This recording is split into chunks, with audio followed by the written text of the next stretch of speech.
So, passion to learn and enthusiasm to teach, that's the bottom line. My next speaker would be Professor Qamrul Arfeen.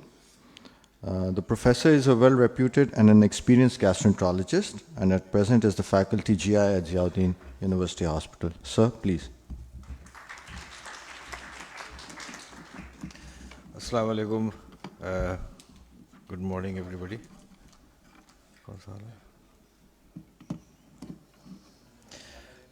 Professor Chima has done a great job in presenting. I'll bring you to the basics of colonoscopy and its.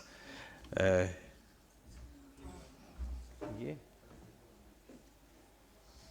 Which one is it?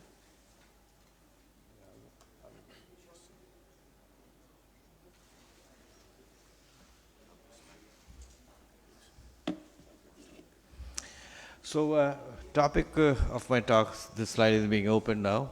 The topic of my talk is colonoscopy, role of colonoscopy in the screening and management of colorectal cancer. So, it's not loaded.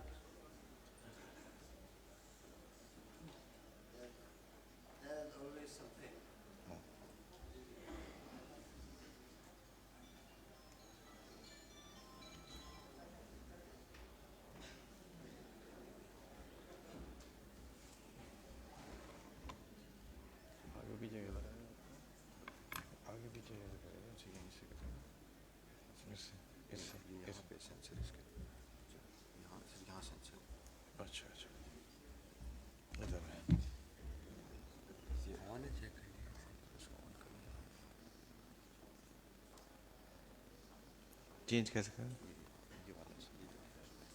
Okay. Fine, sorry about the mess. Now going to start with, we all know, this is just a refresher for us, that's who is at risk. We're going to the basics of colonoscopy and risk involved in it, and then followed by a few endoscopic techniques of EMR and ESD.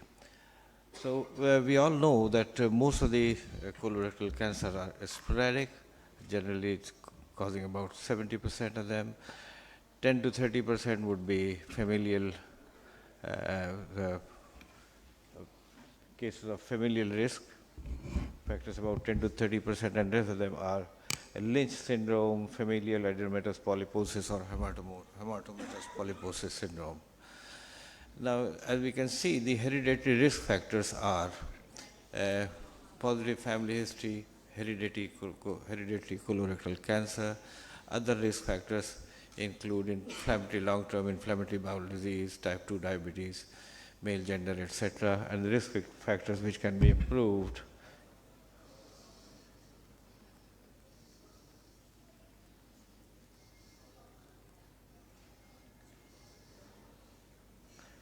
And the risk factors which can be improved. Sorry. Here is these are the factors: smoking, processed meat. These are the modifiable risk factors which can be improved if we do a lot of exercise, physical activity, whole grains, etc.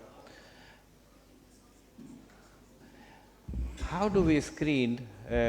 Whom should we screen and how should we screen? A screening of colorectal cancer is no published data available as standards or guidelines for low risk group. The average risk group should be with every society of, if you can see the American Society, Cancer Society, American College of Gastroenterologists, and American College of Oncology. They all suggest that the average risk population should be screened after 45 or 50 years of age with fecal ocular blood testing, fecal immunochemical test, along with flexible sigmoidoscopy or FOB or FIT with flexible sigmoidoscopy every 5 years, double contrast barium enema every 5 years, or colonoscopy every 10 years. Now, these are the stool-based tests are fecal ocular blood, FIT plus DNA, and the direct visualization test would be colonoscopy, CT chromography, colonography, flexible sigmoidoscopy, or flexible sigmoidoscopy along with FIT. Now, the role of colonoscopy, this is the topic of my talk today, is role of colonoscopy in colorectal disease. It's a fundamental role in the prevention and management of colorectal cancer patients, useful for both the diagnosis and treatment of early colorectal cancer and its precursors, i.e. polyps. It gives a high quality results, reduction in the incidence of mortality of the disease.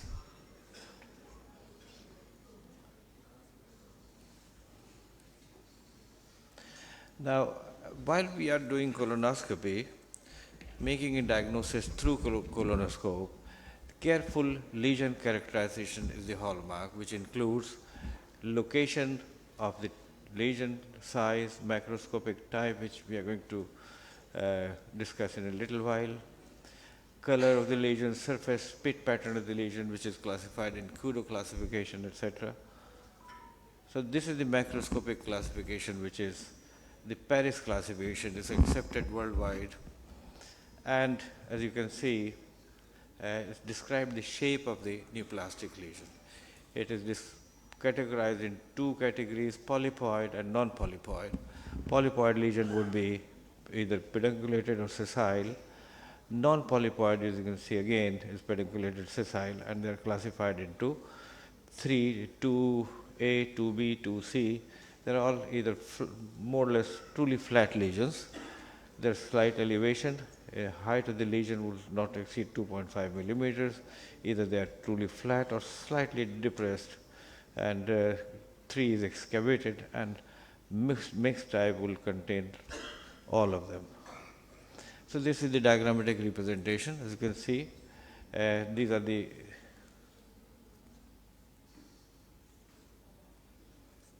the protruded lesion on the left hand side. Either one P is pedunculated, one SP is subpedunculated, and the other one is sessile but elevated. Here are the flat elevated nodules, lesions. They are 2A, 2C, slightly excavated and depressed in the center, and the third one is 2A plus 1S is flat elevated lesion, a broad-based nodule. And then the flat lesion we are talking about is flat in the mucosa, is completely flat, but they look abnormal. Either they may be central depression, mucosal depression, or they may be excavated. Now, the Kudo pit pattern classification is another type of classification which we see endoscopically and on narrowband imaging. As you can see, that the two types on the top, type 1 and type 2, they are round pit normal or asteroid pattern. They are non-neoplastic, while the rest of them with tubular or round, dendritic pattern, irregular arrangements, etc. They all have neoplastic component in it. Now, capillary pattern is extremely important, as it gives correlates highly with the final histopathology. Therefore, the different systems have been established by different companies. Say the Sano system classifies lesion on the basis of their mucosal vasculature, microvasculature, with optical enhancement, with narrowband imaging on Olympus, eye scan imaging processing on Pentax, and fusion on intelligent chromoendoscopy.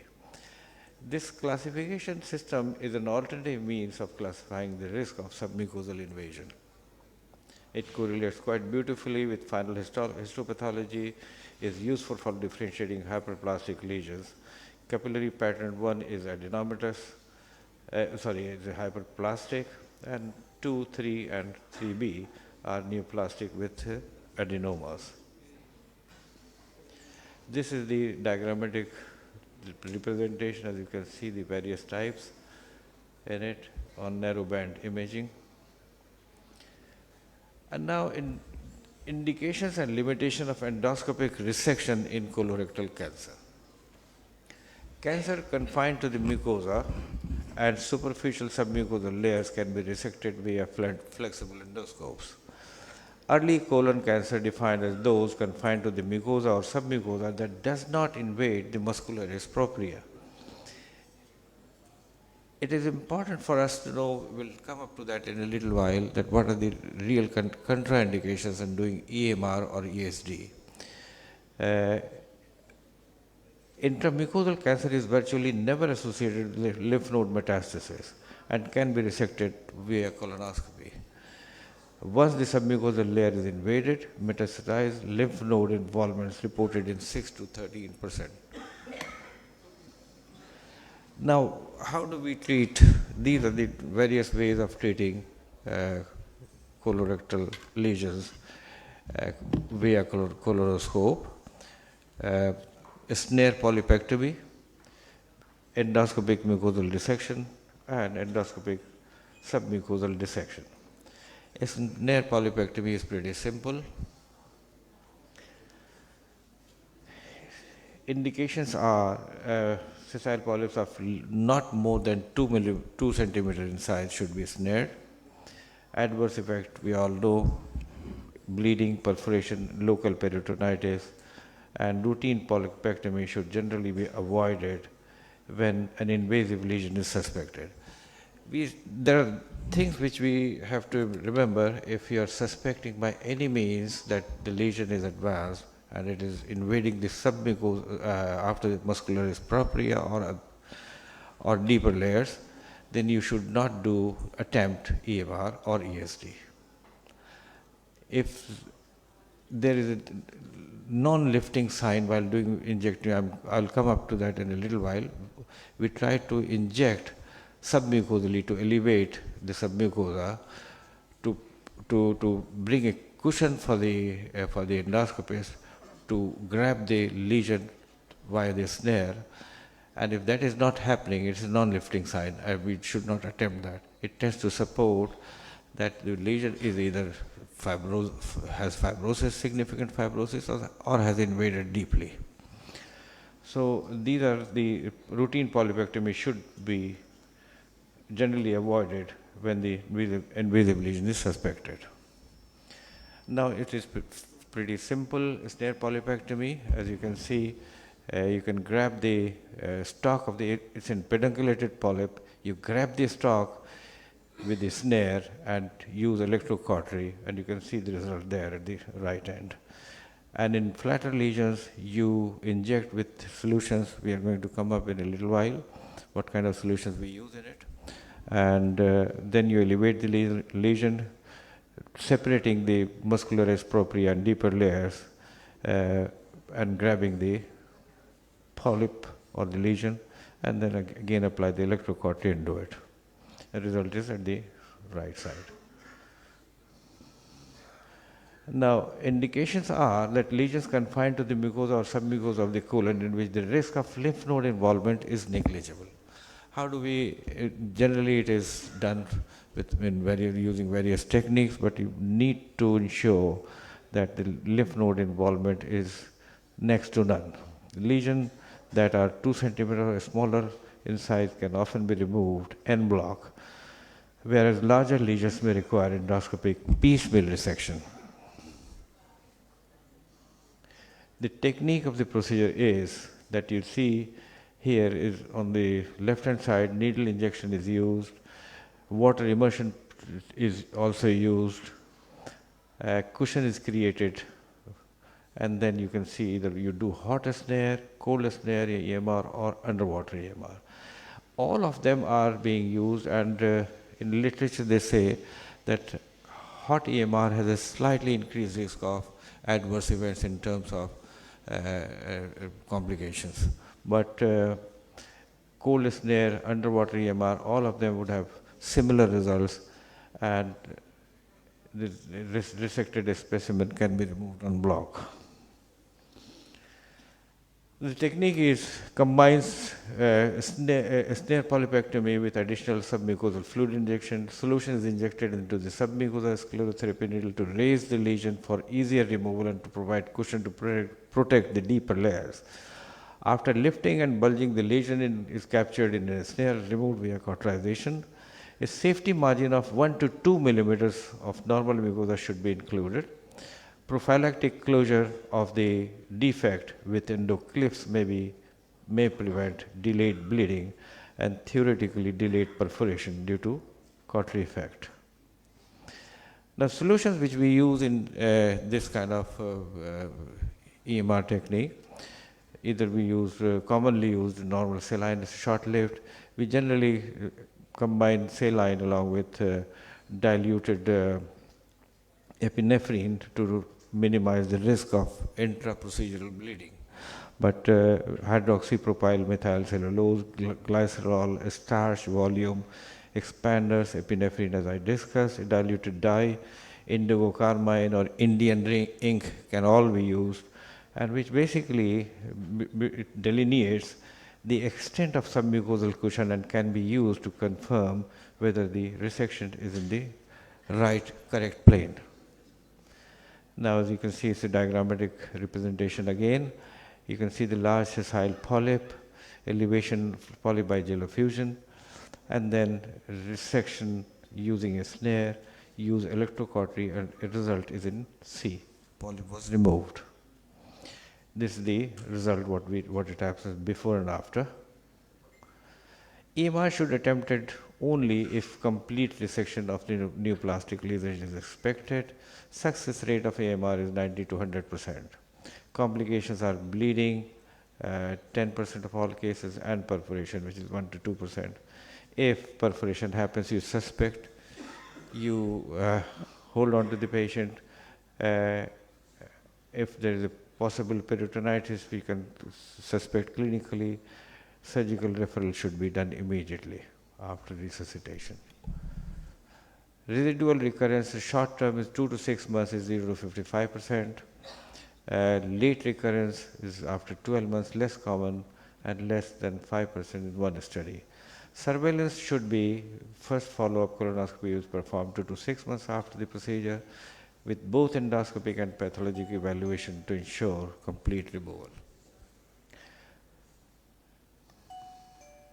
Now, this is another technique which is a little bit more advanced than EMR, and the principle is practically the same. It's known as endoscopic submucosal dissection. It is quite widely used in upper GI pathologies, mostly in Barrett's and squamous cell carcinoma, adenocarcinoma of the esophagus, but it's extensively used in the lower GI as well. Now, indications are early invasive lesion confined to the mucosa or superficial submucosa measuring greater than 2 centimeters in diameter, lesions with shallow submucosal invasion, and lesions measuring less than 2 centimeters but containing significant submucosal fibrosis precluding EMR. As we discussed before as well, that it's a non-lifting sign when you inject it and try to lift the lesion, and if it is not lifting, it's a non-lifting sign, and it tends to support that the patient has fibrosis underneath the lesion, or it has already invaded the deeper layers, so it should not be attempted. So contraindications are deep mucosal invasion, as we just discussed, and the procedure technique is like this, and you mark the lesion along with indigo carmine, then you inject the special fluid as we discussed before under the tumor, cut the area with a needle knife, and then shave off the tumor, remove the tumor, and stitch it with endoclips. So to describe the procedure, as you can see, determination of the tumor borders by chromoendoscopy with indigo carmine spraying using narrowband imaging. A submucosal injection is administered in the area, needs to be incised to create a fluid cushion. Then incision was made, and after repeated submucosal injection, it is essential to maintain a submucosal dissection plane through the submucosal layer while avoiding the injury to the muscularis propria. When thick vessels are observed, a prophylactic homeostasis maneuver can be done with using argon photocoagulation or coagulation forceps with soft coagulation. This is what happens pre and post procedure, and if there is a defect, you can always use endoclips to avoid the perforation. Complications are bleeding, again the same as EMR, but it's an extensive procedure, so you would expect a little bit more in it. So bleeding can happen, develops after the completion of procedure and occurs due to a rupture of exposed vessels, can be coagulated with APC. If the vessels are large, clipping is useful maneuver. Perforation can happen. Surgery is indicated if you suspect perforation and peritonitis. Follow-up is based on the status of the margins. If the margins are negative, recurrence rates are very low and surveillance can be deferred for at least 1 year. If the margins are positive, then the follow-up can be performed 3 to 6 months. And thank you very much for your kind patience. Thank you. Thank you, sir. Can we have some questions? Quick one. From the audience, a quick round of questions. I think we should have some questions from the audience. They have been quiet up to now. Very nice presentation. Thank you. What percentage of your practice has been handled by What? Tell me again. What is the percentage in your practice that endomucosal resections being performed as a GI physician? Yeah. In Pakistan, we do not see those many polyps, and it's a big exercise to convince them to go through these procedures as a part of complications. But certainly, about 25 to 45 roughly in my practice that I've seen and I've done EMRs. Thank you. Anyone else? So I would like to ask a question. A very informative talk, very interesting talk to listen to. Have you considered screening colonoscopy in Pakistani population, or it can be a national program for colorectal cancer? What are your thoughts about it? And obviously I know there are drawbacks or it's difficult to implement nationwide, but can it be considered from a small projects like a city, model cities, and then starting gradually progressing and implementing the whole country? What are your thoughts about it? Thank you. It's a good question, and it's always been discussed among our colleagues. Basically, as Dr. Chima has been suggesting all along, that we should have a will to start. So far, we have been, my personal experience that I've been working in a private setup, and it's difficult to establish. It's difficult to establish, but certainly, lately I've been involved in the government setup as well. There has to be a kind of screening program. We need to outline, chalk out what group of patients, as we have the guidelines, we don't have a problem. The average population risk patients should be screened. There should be teamwork, starting from scratch, counseling them, booking them for routine colonoscopies, and definitely compiling the data again to establish that what kind of, that's the only way forward, I believe. One thing that, yes, we were discussing the same thing, that in Pakistan, digital rectal examination is the screening tool, as we see.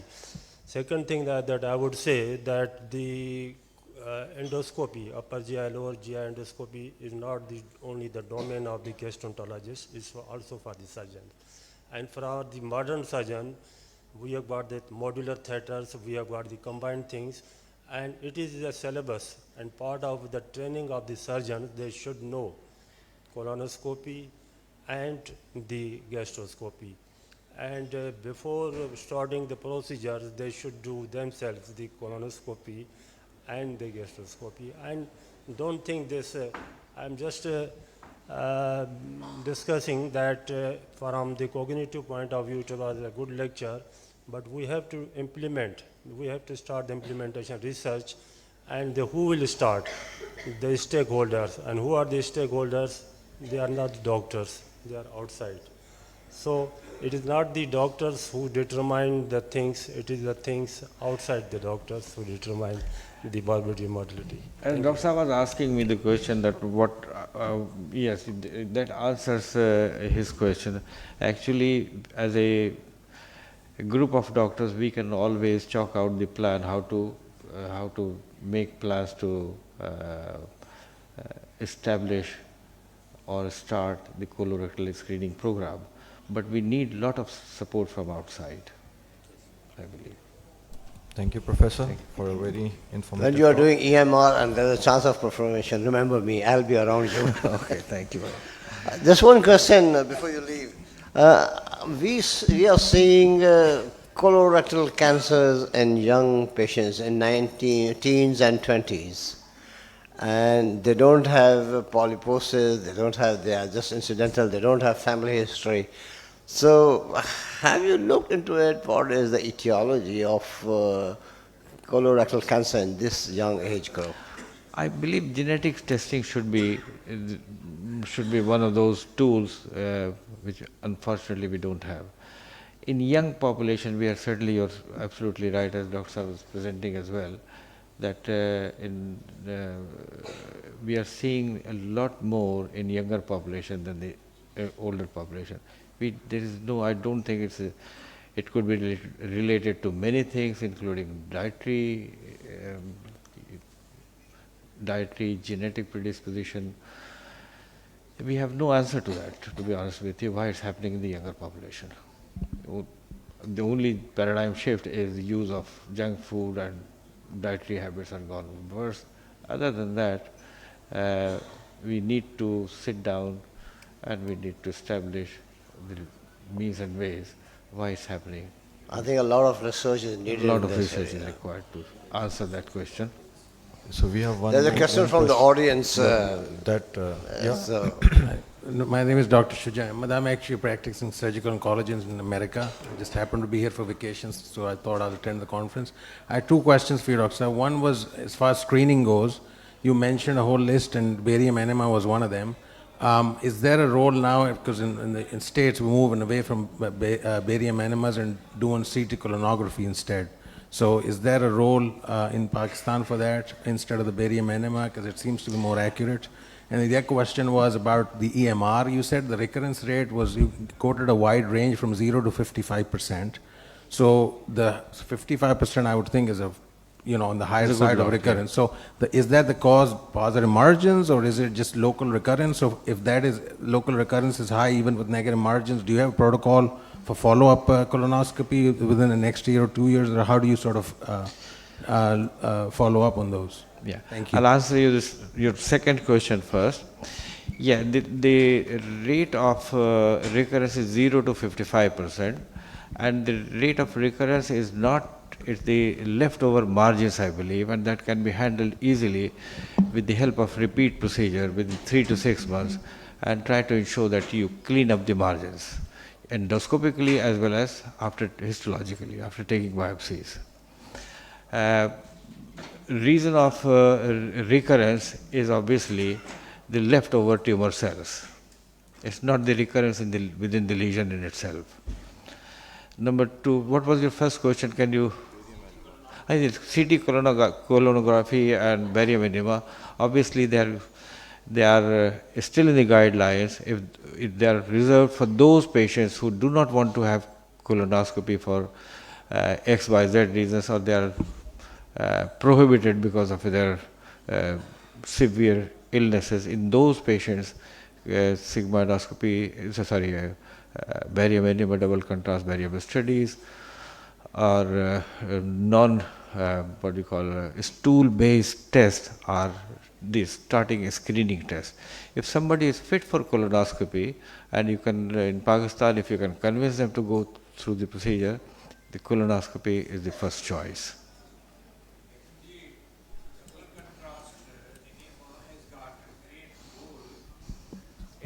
Double contrast enema has got a great role in the diagnosis of the diverticulosis of the colon, where you miss by the colonoscopy and you cannot see the deep pouches, where double contrast enema has got a great role. So still we cannot rule out that double contrast enema should be obsolete. No, we are talking in terms of colorectal cancer and polyps. We are not talking about diverticular disease at all. I totally agree that obviously the double contrast study would delineate more clearly the outpouchings of diverticular disease, but it may not pick up the lesions, tumors, polyps. If it does, then still you need to go back in to do colonoscopy or sigmoidoscopy to obtain biopsies.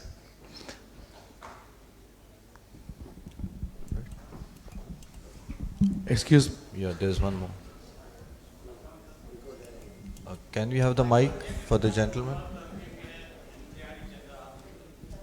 Ji. Outpatient department with the bleeding PR.